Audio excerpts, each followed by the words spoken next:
Terence Bud Crawford, knuckleheads, doesn't understand why people hate on Floyd Mayweather and compare them and try to tarnish Floyd's career. Well, I want you guys to let me know in the comment section below why you think that is. But the extended version of this video is on YouTube, so subscribe and watch over there. So here are my thoughts on the issue, right? First and foremost, Floyd Mayweather made an entire career, right, out of, for the most part, pissing people off, getting them to come out and watch him lose, right? That was kind of his MO. He was the heel. And so obviously that's why so many people, among other reasons, hate Floyd Mayweather, right? So first and foremost, his entire strategy: piss people off, say annoying, controversial things that piss people off, get them to come out and watch you, right? And yes, you're collecting the money for it, but you're also being in the position of the bad guy. And I think George Foreman talked about this, may he rest in peace, in the past, and said you don't want to be in that position. So it looks like Floyd Mayweather has found himself in that position. Now, the other reason I think people are bothered by Floyd Mayweather, this is why I'm a little bit bothered by Floyd Mayweather, even though I still think he's one of the best to ever do it, is he fought people, I think, at the opportune time and never really challenged himself, especially the way a guy like Terence Crawford just did, moving up multiple weight classes to fight a guy like Canelo. That's just not something Floyd Mayweather, in my opinion, would have ever done.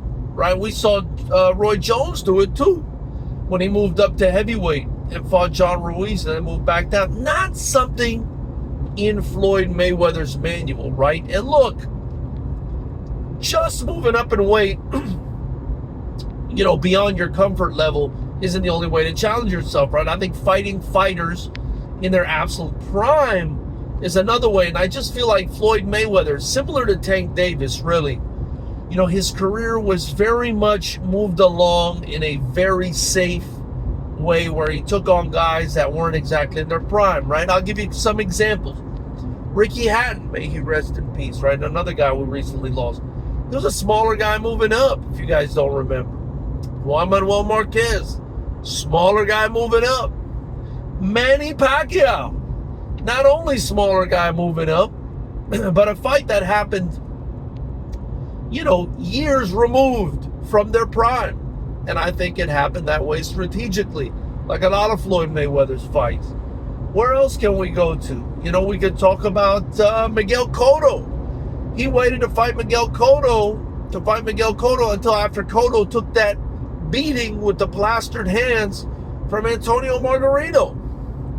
Sugar Shane Mosley was old when they fought, right? Even though allegedly he was calling him out, but he was already old at that time. Oscar De La Hoya, the same, right? Oscar De La Hoya was kind of on his way out, guys, if you remember, and it was still a pretty good fight. And so on and so forth. And even Canelo Alvarez, right? I think he was 23 years old when Floyd Mayweather fought him. Nowhere really near his prime, right? Maybe Zab Judah was close. But you see, that's the problem. Those are the problems with Floyd Mayweather's career, right? He built this career and then wants to sit there and say he beat the most champions.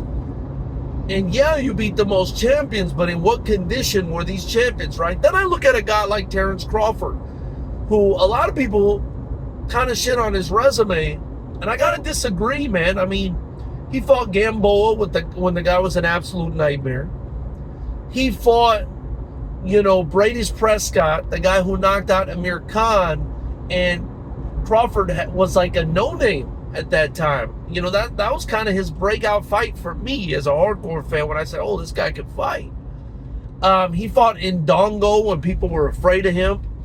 He went out to Ricky Burns, who, I thought Ricky Burns was a little bit older, but he went out there to Scotland to fight the guy. He would go to these people's house, man. Look what he did to Errol Spence. People were talking about Errol Spence being the guy at welterweight at the time, being the pound for pound guy. Was he injured? from the car accident, who knows? But I'll tell you this, nobody did him in the way Terence Crawford did. Then he beats Madrimov in his first move to 154 pounds. And then unifies against Canelo Alvarez at 168 pounds. It's not the same guy. They are not the same. Even if Terence Bud Crawford cannot figure out why they're not the same, knuckleheads, they are not the same at all. So let me know what you think in the comment section below. Subscribe and join the channel to help me continue to grow. I look forward to hearing what you guys have to say about this.